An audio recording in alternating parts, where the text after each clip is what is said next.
स्कंद पुराण कहती है, लिंग पुराण कहती है, नर्मदा पुराण कहती है, कुर्म पुराण कहती है कि हमारा जो समय है,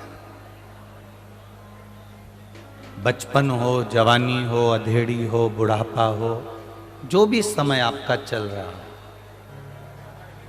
आपका बचपन चल रहा है या आपकी जवानी चल रही है या आपकी अधेड़ी चल रही है या आपका बुढ़ापा चल रहा है, जो समय आपका चल रहा है उस समय की कीमत को समझो।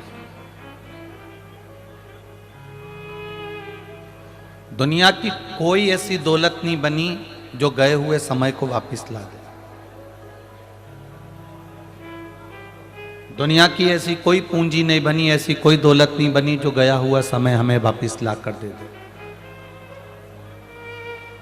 बचपन चले गया, वो वापस नहीं आ सकता। जवानी चली गई, वो वापस नहीं आ सकती। अधेड़ी चली गई, वो वापस नहीं आ सकती।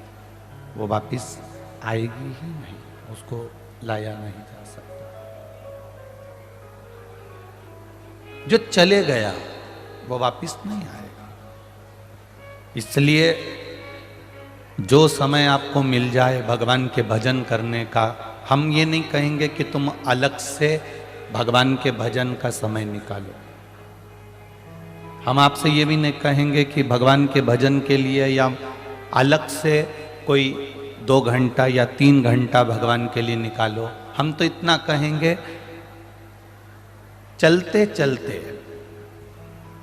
दुकान में काम करते करते, व्यापार करते करते, व्यवसाय करते करते, नौकरी करते करते भी अगर आप अपने समय में से भी एक क्षण का समय भी अगर भगवान का निकाल कर मुख से श्री शिवाय नमस्तुभ्यम कह लेते हो तो समझ लो दुनिया के सबसे बड़े आनंद करने वाले।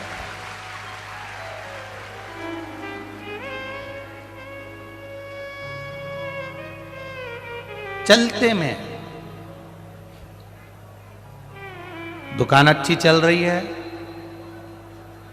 बहुत अच्छी दुकान चल रही है, तो थोड़ा थोड़ा अच्छी दुकान चलते में तुम्हारा मकान भी बना लो।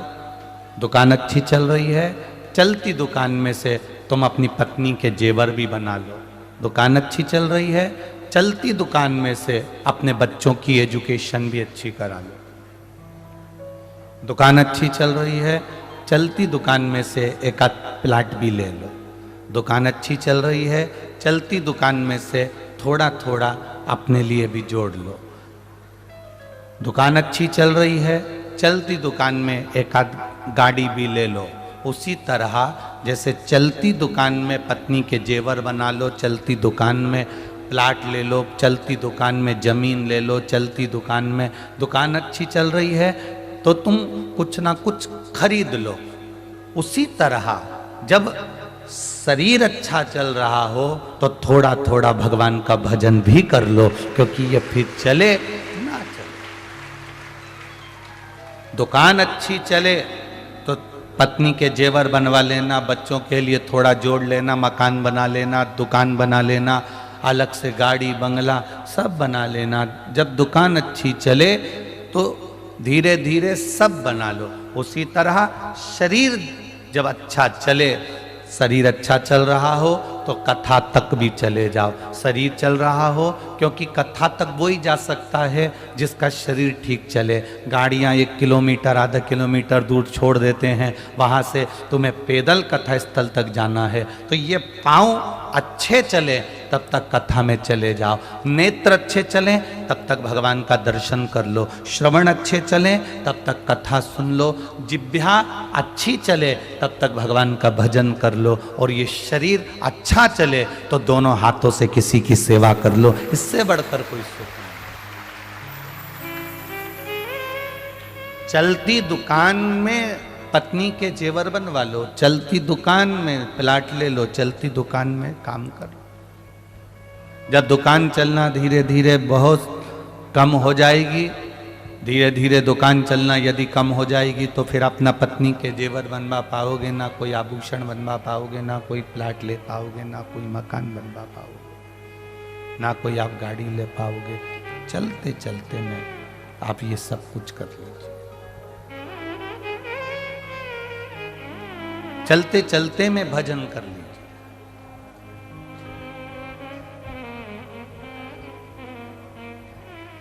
बाद में किसने देखा? भजन करो भरी जवानी में, बुढ़ापा किसने करे। बाद में कौन ने जाना कि आप कहाँ गए।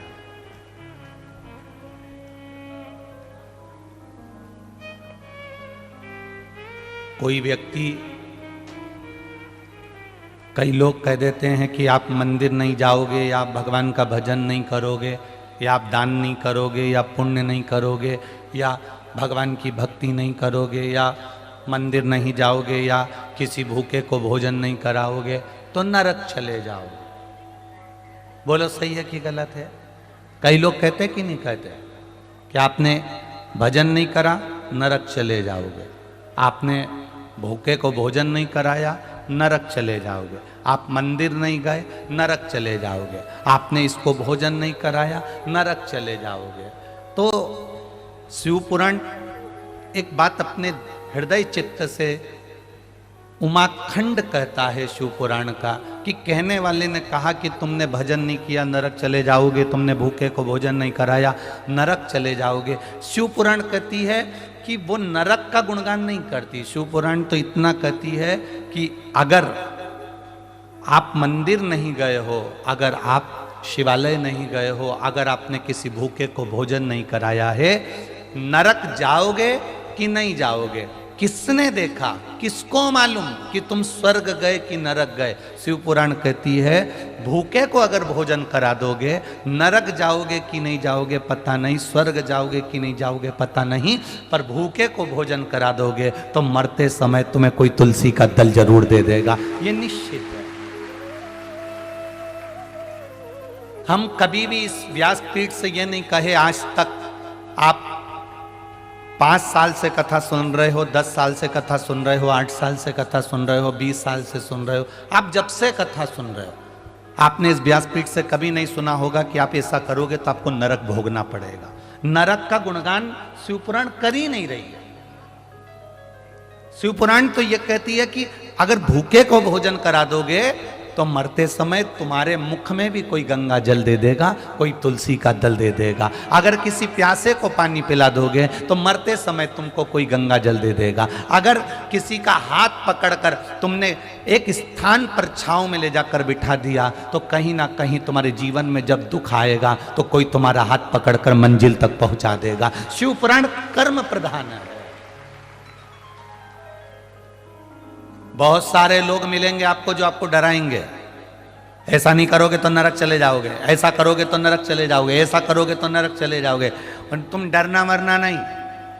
जो तुमसे कहे कि ऐसा करने पर नरक चले जाओगे उनसे पूछना तुम्हारे दादाजी देख के आए थे कि कौन नरक गया और कौन स्वर्ग गया।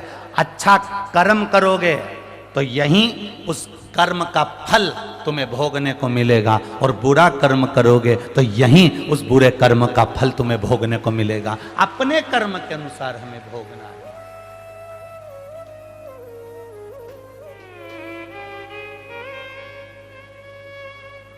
कभी गिरते हुए को उठाया नहीं, बाद आंसू बहाने से क्या फायदा।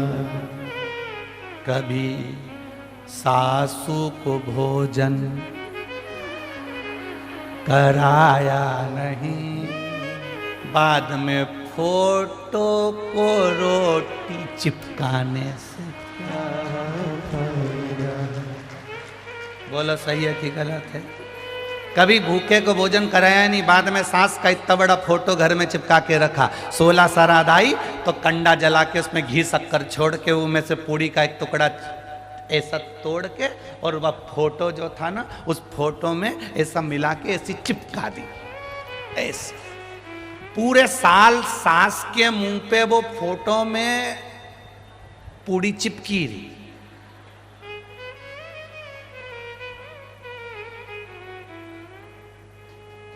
पूरी साल चिपकी रही। अब जिंदा थी, अच्छे से एक बार अगर खीर बना के खिला देती ना तो तेरे को ये पूड़ी चिपकाने की जरूरत नहीं पड़ती, पर तूने खिला ही नहीं। बहुत लोग मिलेंगे जो आपको डराएंगे। जितने लोग आस्था चैनल पर कथा सुन रहे हैं, जितने फेसबुक यूट्यूब पर कथा सुन रहे हैं, जितने भिलाई नगर की इस पावन धरा पर कथा सुन रहे हैं, अच्छे से ध्यान लगाकर श्रवण करना। लाखों की संख्या में आप आए हो। विनोद जी ने, प्रेम प्रकाश जी ने भिलाई का सबसे बड़ा ग्राउंड करा है इस कथा के लिए, पर उनको भी अंदाजा नहीं था कि ये ग्राउंड पहले दूसरे दिन इतना भर जाएगा। उनको भी अंदाजा नहीं।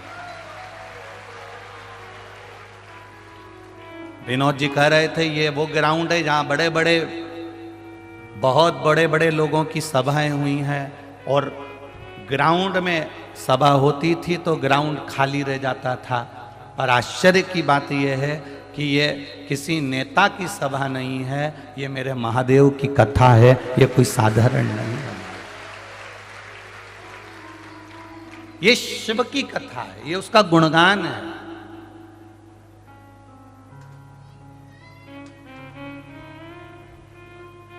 गुणगान है ये उसका स्मरण है। महाराज, जिसका जहां संबंध होता है वो वहीं जाता है। तुम्हारे सगे देवर के लड़के की शादी है, और कई लोग ऐसे होते हैं कि देवर के लड़के की शादी में भी नहीं जाते क्योंकि संबंध अच्छा नहीं रहता। और किसी से हमारी पहचान पड़ोसी के यहाँ हो जाती है तो पड़ोसन के यहाँ शादी में चले जाते हैं क्योंकि संबंध अच्छा रहता।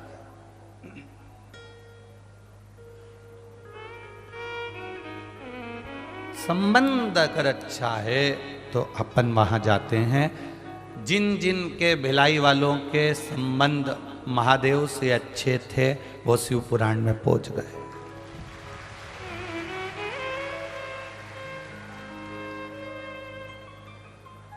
अब जिनके संबंध घर वालों से अच्छे थे वो घर पे रह गए।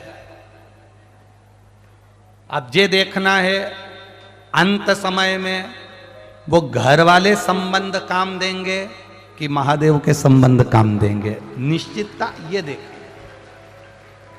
जब वेंटिलेटर पर व्यक्ति पड़ा रहता है, आईसीयू में पड़ा रहता है, अपने अंतिम सांसों को गिनता रहता है, डॉक्टर अपना काम करते रहते हैं, पलंग पर पड़ा है, आईसीयू में पड़ा है, वेंटिलेटर पर पड़ा है,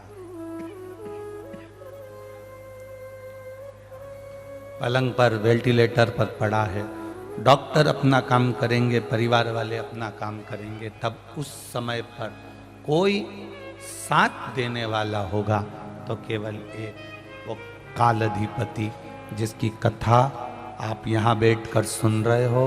आपने महादेव को समय दिया है तो मेरा महादेव भी आपको समय अवश्य देगा, ये निश्चित है। इतनी शिव महापुराण की कथा में आज तक ऐसा शब्द नहीं कहा कि आप कथा नहीं सुनोगे तो नरक चले जाओ। आज तक शिव महापुराण की कथा में ऐसा शब्द नहीं कहा कि आप दान नहीं करोगे तो नरक चले जाओ। आज तक शिव महापुराण की कथा में ऐसा शब्द नहीं कहा कि आप भजन नहीं करोगे तो नरक चले जाओ। शिव महापुराण की कथा कहती है जैसा आप कर्म करोगे, आप जैसा अपने लिए चाहते हो वैसा आप करते चलना।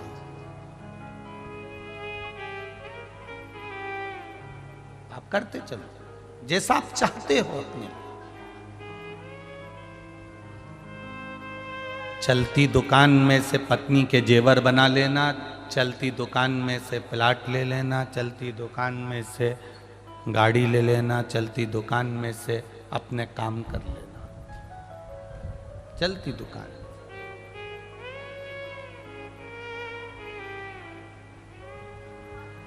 और जब चलती दुकान में से आप प्लाट ले लोगे, चलती दुकान में से आप जेवर बनवा लोगे, चलती दुकान में से आप जमीन ले लोगे, चलती दुकान में से आप अपना कार्य कर लोगे, चलती दुकान में से यदि आप थोड़ा थोड़ा खरीदते जाओगे, थोड़ा थोड़ा बनाते जाओगे। चलती दुकान, तो चलती दुकान में से थोड़ा थोड़ा बनाते चलोगे, उसी तरह चलते हुए शरीर से, चलते शरीर से भगवत भजन करते चलो।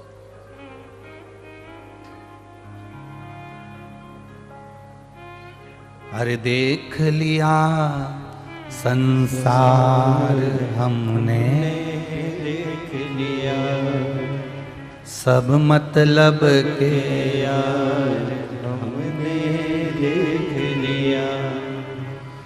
झूठे नाते झूठे रिश्ते, झूठे नाते झूठे रिश्ते, झूठा है संसार हमने देख लिया। सब मतलब के यार हमने देख लिया।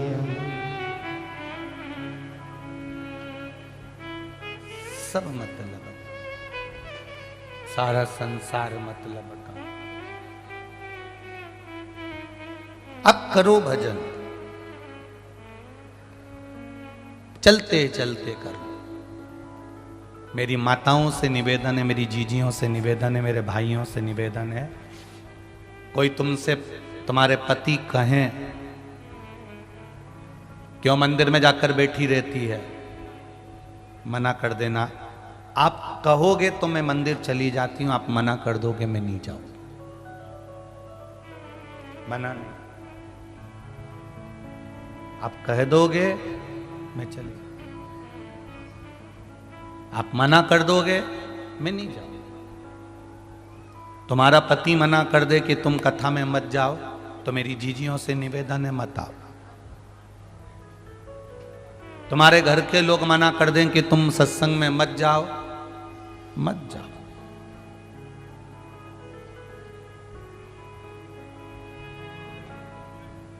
अगर वो मना कर रहे हैं कोई बात, किसी का दिल दुखाकर शिव महापुराण की कथा में आकर बैठ भी जाओगे ना, तो कथा में अच्छा नहीं लगेगा, मन नहीं लगेगा। वो कह रहे हैं घर में रहो, ठीक है, फिर हाथ जोड़ के एक निवेदन जरूर करना उनसे। आप कहते हो कि मैं मंदिर नहीं जाऊं, मैं कथा में नहीं जाऊं, तो आपसे निवेदन है आप भी दारू की दुकान पर मत जाना।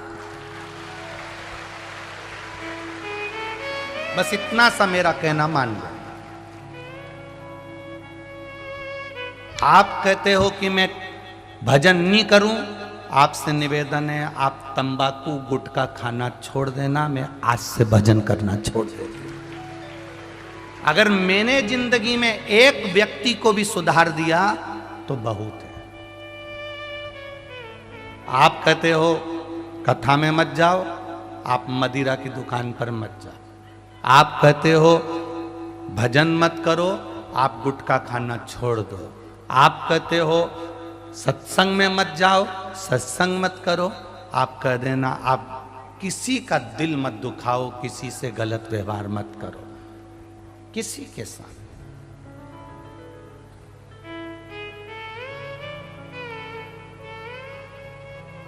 कोई जरूरी नहीं है कि मंदिर में घी का दिया लगाओगे तब भगवान प्रसन्न होगा।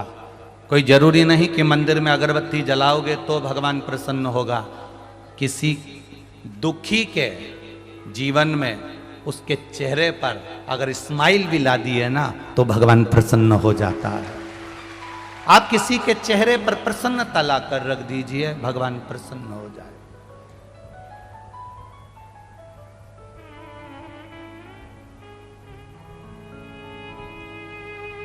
किसी का दिल दुखाकर अगर हम भगवान का भजन कर रहे हैं तो उसका कोई फल प्राप्त नहीं है।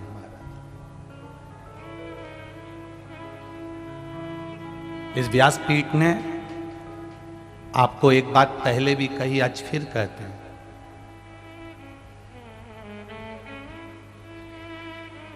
एक रुपया भी अगर मंदिर में दान कर रहे हो एक रुपया भी अगर आप शिव महापुराण में दान कर रहे हो, एक रुपया भी अगर कुबेरेश्वर महादेव को दान दे रहे हो, एक रुपया भी आप अगर भगवान को दे रहे हो, तो इस व्यासपीठ ने पहले भी कहा, आज फिर कहते हैं, किसी से मांग कर मत देना, किसी से कर्जा लेकर मत देना। जब मेरा देव अधिदेव महादेव तुम्हारी झोली भर दे, तब दोनों हाथ में भर कर दे देना, मांग कर मत देना।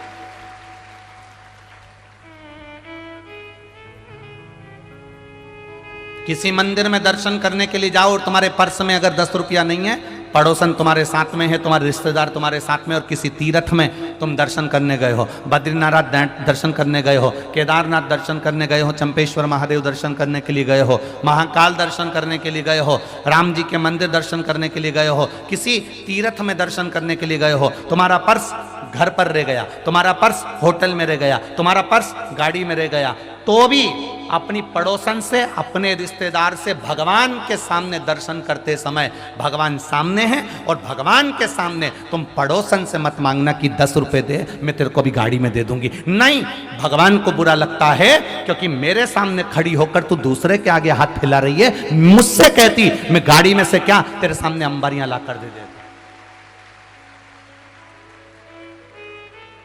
हमारी आदत रहती है, हमारे पर्स होटल में छूट गए, हमारा पर्स गाड़ी में छूट गया, हमारा पर्स वहां रह गया, हमारे पास पैसा नहीं है, हमने पड़ोसन से कह तू देगी ना 10 मिनट, मैं तेरे को बाद में दे दूंगी, देना जरा 10 रुपए, और मुझे चढ़ाना है, मुझे देना है, मुझे आरती की थाली में 10 रुपए चढ़ाना है, मुझे झोली में 10 रुपए चढ़ाना है, जरा देना तू ना। 1 रुपया पड़ोसन से मत मांगो, 1 रुपया अपने रिश्तेदारों से मत मांगो। सास साथ में है, सास साथ में है, और तुम अपनी पड़ोसन से कह रही हो कि मुझे ये चोली का कपड़ा दिला दे, मुझे फाल दिला दे, मुझे पीको करा दे, मुझे ये दिला दे, मुझे वो दिला दे। सास साथ में है और तुम पड़ोसन से पूछ रही हो कि अचार कैसे डालते। सास साथ में है और तुम सास के पांव ना पड़कर पड़ोसन के पांव पड़ रही हो, तो सास को बुरा नहीं लगेगा? अरे बोलो तो जम के, लगेगा कि नहीं लगेगा? घर के माँ बाप साथ में है और तुम दूसरे के आगे हाथ फैलाओ, माँ बाप को बुरा लगेगा। घर के बुजुर्ग तुम्हारे साथ में हैं और तुम दूसरे के आगे हाथ फैलाओ, घर के बुजुर्ग को बुरा लगेगा। मंदिर में भगवान बैठा है और तुम दूसरे के आगे हाथ फैला कर दान दो, भगवान को बुरा लगेगा। उसको बुरा लगता है कि मेरे सामने आया, मेरे पास आया, मेरे नज़दीक आया, मेरे करीब में आया, और मेरे पास आकर, मेरे करीब में आकर, मेरे नज़दीक में आकर दूसरे के हाथ जोड़ रहा है। मत दो दान, ऐसा दान किसी काम का नहीं जो दूसरे से मांग कर दिया जाए। हमारा भी विश्वास कहता है, इतने सालों की शिव महापुराण कथा का भरोसा और विश्वास कहता है, नहीं है आपके पास देने के लिए, आप रोज शंकर जी के मंदिर में 1 लोटा जल चढ़ाओ, अपनी मेहनत करो, अपना परिश्रम करो, अपना कर्म करो, और मेहनत से पीछे मत हटना। एक दिन महादेव खुद इतना दे देगा कि आप खुद दोनों हाथों से लुटाना चालू कर दो।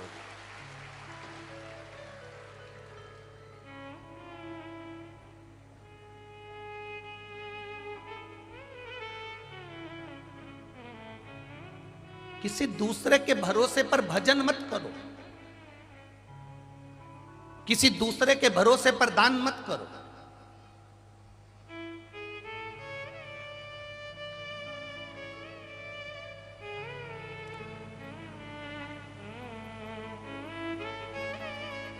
ए भैया, तेरे हाथ जोड़ती हूं, मुझे आगे बिठा दोगे क्या कथा में? ए भैया, मैं तुम्हारे हाथ जोड़ती हूं, क्या मुझे कथा में आगे बिठा दोगे क्या? तुमने भैया के हाथ जोड़े कि मैं तुम्हारे हाथ जोड़ती हूं, तो मुझे आगे बिठा दोगे क्या? ऐसा हाथ तुम एक बार महादेव के जोड़ कर कह देती कि मुझे आगे बिठा दोगे क्या? वो व्यासपीठ के पास में ले आए। एक बार तुम देवाधिदेव महादेव से कह देती, एक बार तुम भगवान देवाधिदेव महादेव से कह देती कि हे बाबा, हे त्रिकालदर्शी, हे कैलाशी, हे अविनाशी, भिलाई में कथा हो रही है, भगवान की कथा चल रही है, मेरा मन है, मेरे पास इतना धन वैभव सत्ता नहीं मैं कुछ दे सकूं, पर इतना विश्वास जरूर है कि मैं तुझ पे एक लोटा जल चढ़ाती हूं, इसलिए पंडाल में कहीं ना कहीं मुझे ऐसी जगह मिल जाएगी जो मैंने सोची भी नहीं होगी, और वहां जाकर बैठकर कथा सुन लूंगी। ये तेरे जल की महत्वता, ये तेरे जल की महत्वता है। तुझे जो एक लोटा जल चढ़ाया, तुझ पर जो एक लोटा पानी चढ़ाया है, उसकी महत्वता है कि मुझे कुछ मिलेगा और अच्छा मिलेगा। ये तेरी कृपा, ये तेरी उदारता, तेरी करुणा। खाली न जाता कोई दर से तुम्हारे, खाली न जाता कोई दर से तुम्हारे, मैं भी खड़ा हूँ नदी बाहें पसारे, अपने हृदय से लगा लो, लगा लो, गिरा जा रहा हो, उठा लो, उठा प्रभु अपने दर से अब तो न टालो, गिरी जा रही हो, उठा लो, उठा लो। महाराज, संसार सागर में अगर भगवान ने आपको भेजा है, ऐसे ही नहीं भेजा,